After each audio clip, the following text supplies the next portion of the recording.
Assalamualaikum dan salam sejahtera. Pada hari ini Umi akan memperkenalkan satu kaedah yang kita kenali sebagai kaedah Peter, di mana digunakan dalam tajuk kimia, pengoksidaan dan penurunan silibus 3/5 kimia SPM dalam subtopik pemindahan elektron pada suatu jarak. Ini adalah kaedah Peter yang kita gunakan dalam tajuk pemindahan elektron pada suatu jarak, di mana radas yang kita guna adalah tube U, elektrod karbon, wayar penyambung dan juga galvanometer. Kaedah Peter. Kaedah Peter ini ialah pilih yang tepat. Nanti Umi akan bagi tahu cara untuk kita buat pemilihan tersebut. Pengetahuan sedia ada yang perlu anak-anak ada sebelum Umi perkenalkan kaedah Peter ialah yang pertama, anod adalah elektrod di mana pengoksidaan berlaku, manakala katod adalah elektrod di mana penurunan berlaku. Jadi, apabila anod adalah elektrod di mana pengoksidaan berlaku, maka anod kita akan celupkan ke dalam ejen penurunan. Kerana ejen penurunan akan mengalami pengoksidaan. Manakala katod adalah elektrod di mana penurunan berlaku, maka katod kita akan celup di dalam ejen pengoksidaan. Kerana ejen pengoksidaan akan mengalami penurunan. Objektif pada hari ini dengan menggunakan kaedah Peter, Umi ingin membantu anak-anak untuk mengingat bahan mana yang akan bertindak sebagai ejen penurunan dan bahan mana yang akan bertindak sebagai ejen pengoksidaan. Jadi Umi akan perkenalkan dengan satu kaedah mnemonik di mana tadi kita katakan bahawa anod adalah elektrod di mana pengoksidaan berlaku dan dicelup ke dalam ejen penurunan. Umi ringkaskan dia sebagai AT, ejen turun, ejen penurunan. Manakala katod kita celup ke dalam ejen pengoksidaan. Ejen pengoksidaan. Umi ringkaskan dia sebagai AO untuk bezakan penurunan dan pengoksidaan.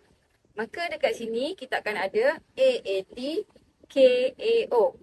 Jadi satu kaedah mnemonik untuk mengingat huruf-huruf ini ialah anak-anak takutkan api obor. Anak-anak takutkan api obor. Anod, ejen penurunan. Katod, ejen pengoksidaan. Kaedah Peter, pilih yang tepat itu ialah yang pertama, Umi ada dua huruf. Huruf A dan huruf K. So, mengikut huruf alfabet, kita akan pilih A dahulu, baru K. Jadi A merujuk kepada anod. Umi letak sebelah sini. Elektrod ini akan bertindak sebagai anod. Manakala K Umi letak sebelah sini. Elektrod karbon ini akan bertindak sebagai katod. Pemilihan yang kedua ialah seperti yang kita ingat tadi, AAT, KAO. Anak-anak takutkan api obor. Maka anod Umi letakkan dia ejen penurunan. Manakala katod Umi letakkan dia dengan ejen pengoksidaan. Pemilihan yang kedua ialah Umi ada ferrum 2 dan ferrum 3. Mengikut urutan nombor, kita akan pilih dua dahulu. Ferrum 2 dahulu. Kemudian ferrum 3. Ini menunjukkan bahawa ferrum 2 akan bertindak sebagai ejen penurunan, manakala ferrum 3 akan bertindak sebagai ejen pengoksidaan. Jadi dalam makmal, kita gunakan larutan ferrum 2 sulfat sebagai contoh. Kita boleh gunakan larutan ferrum 3 nitrat sebagai contoh. Inilah formula kimia larutan ferrum 2 sulfat dan larutan ferrum 3 nitrat. Pemilihan yang ketiga ialah di antara halida dan halogen. Sekali lagi kita mengikut huruf alfabet di mana kita ambil I dahulu baru O. Halida dahulu baru halogen. Maka semua halida akan bertindak sebagai ejen penurunan. Okey. Jadi dekat sini Umi akan letakkan klorida, bromida, iodida, halida. Manakala halogen, klorin, air bromin dan juga iodin. Halogen. Semua halogen ini akan bertindak sebagai ejen pengoksidaan, manakala semua halida ini akan bertindak sebagai ejen penurunan. Okey, contoh halida. Dalam makmal kita akan menggunakan larutan kalium, klorida, kalium, bromida, ataupun anak-anak boleh guna juga larutan natrium iodida. Okey, sebagai contoh. Jadi, di sini kita telah pun ada 4, anak-anak dah ingat 4 bahan yang bertindak sebagai ejen penurunan dan 4 bahan yang bertindak sebagai ejen pengoksidaan. Okey, selain daripada 4 bahan yang kita dah ingat sebagai ejen penurunan dan 4 bahan yang kita telah ingat sebagai ejen pengoksidaan, okey, di bahagian ejen pengoksidaan, kita ada 2 lagi larutan yang bertindak sebagai ejen pengoksidaan di mana kita belajar dalam tajuk pengoksidaan alkohol kepada asid karboksilik. Kita ada 2 ejen pengoksidaan. Ini akan perkenalkan dengan yang pertama, okey, cara nak ingat ialah LKMB. Laksa mami buat. Laksa mami buat iaitu larutan kalium manganat 7 berasid. Manakala yang kedua ialah LKDB. Laksa daddy buat. Laksa daddy buat. Okey, ini adalah larutan kalium dikromat 6 berasid. Maka di bahagian ejen pengoksidaan kita akan tambah lagi 2 iaitu larutan kalium manganat 7 berasid dan juga larutan kalium dikromat 6 berasid. Menjadikan ejen pengoksidaan kita sebanyak 6 bahan yang bertindak sebagai ejen pengoksidaan. Apabila anak-anak telah pun mengingat 4 bahan yang bertindak sebagai ejen penurunan dan 6 bahan yang bertindak sebagai ejen pengoksidaan, maka telah pun tercapai satu objektif kita dengan menggunakan kaedah Peter ini dapat membantu anak-anak untuk mengingat bahan yang bertindak sebagai ejen penurunan dan bahan yang bertindak sebagai ejen pengoksidaan. Sebelum kita pergi kepada objektif yang kedua, Umi ingin mengingatkan 2 perkara. Perkara yang pertama ialah arah pergerakan elektron. Jika tadi kita jadikan elektron ini sebagai anod dan kita celup ke dalam ejen penurunan, maka ejen penurunan akan mengalami pengoksidaan dengan cara melepaskan elektron. Jadi elektron akan bergerak dari anod ke katod melalui wayar penyambung dan jarum galvanometer akan menunjukkan pesongan. Okey, begini. Tetapi kaedah Peter tadi, Umi mengajar anak-anak untuk mengingat 4 bahan yang bertindak sebagai ejen penurunan dan 6 bahan yang bertindak sebagai ejen pengoksidaan. Tetapi lengan tiup U dia boleh bertukar.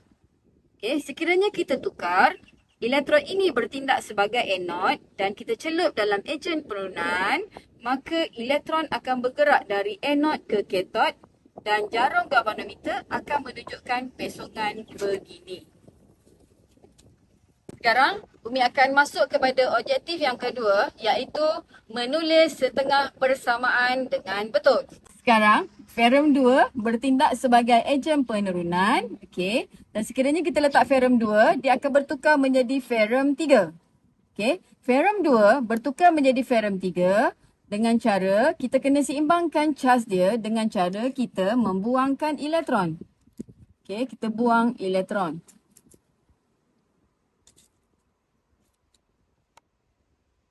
Okey, apabila kita buang elektron, elektron ini akan mengalir melalui wayar penyambung dan jarum galvanometer akan terpesong dan elektron tadi akan diterima.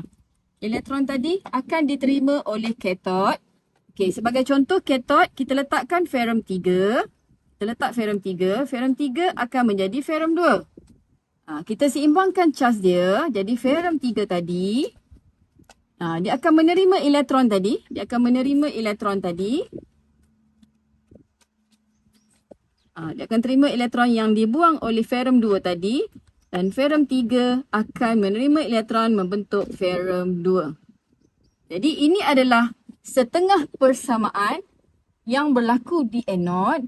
Dan ini ialah setengah persamaan yang berlaku di katod. Iaitu ferrum 3 menerima 1 elektron membentuk ferrum 2. Manakala di anod ferrum 2 kehilangan 1 elektron membentuk ferrum 3. Sebagai contoh yang kedua, Umi menggunakan halida iaitu klorida sebagai ejen penurunan. Halida iaitu klorida akan bertukar menjadi klorin di anod. Manakala di katod, Umi menggunakan klorin. Klorin akan bertukar menjadi klorida di katod. Okey, sekarang Umi akan ajar cara menulis setengah persamaan yang betul. Okey, apabila klorida bertukar menjadi klorin, langkah pertama ialah kita seimbangkan bilangan atom klorin. Apabila di sini 2, jadi ion klorida kita kena jadikan dia 2 juga dengan cara menambahkan perkali di hadapan.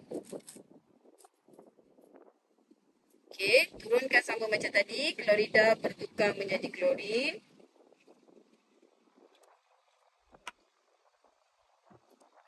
Klorida bertukar menjadi klorin disebabkan sini 2, so kita seimbangkan dengan 2.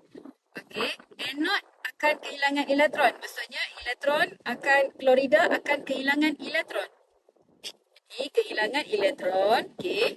So elektron berapa? Sebab di sini ada 2 charge negatif, maka kita perlukan 2 elektron di sini untuk seimbangkan charge negatif. Maka persamaan setengah di anod ialah 2 ion klorida melepaskan 2 elektron membentuk klorin. Seperti yang kami katakan tadi, apabila klorida kehilangan elektron, elektron mengalir melalui wayar penyambung, maka jarum galvanometer akan terpesong. Klorin yang bertindak sebagai ejen pengoksidaan akan menerima elektron tadi membentuk klorida. Klorin membentuk klorida. Jadi sekarang Umi akan tunjukkan setengah persamaan yang berlaku di katod.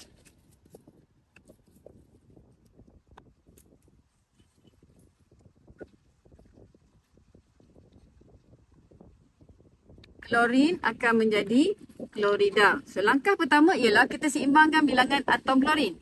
Di sini 2, maka di sini kita perlu tambahkan perkali 2. Okey, jadi katod dia akan menerima elektron tadi. Okey, sekarang kita seimbangkan charge pula.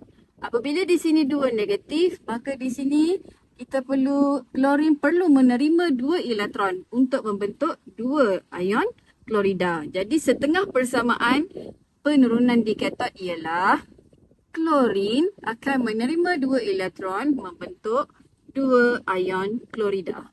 Itulah 2 objektif yang Umi harap dapat membantu anak-anak dengan menggunakan kaedah Peter. Yang pertama, dapat mengingat bahan yang bertindak sebagai ejen pengoksidaan dan ejen penurunan dengan mudah. Dan yang kedua ialah dapat menulis setengah persamaan anod dan setengah persamaan di katod dengan betul. Umi harap kaedah ini dapat membantu anak-anak untuk mempelajari tajuk redox, pengoksidaan dan penurunan silibus kimia 3/5 dengan lebih mudah. #chemistry is easy. Bye-bye. Assalamualaikum. Salam sejahtera. Terima kasih.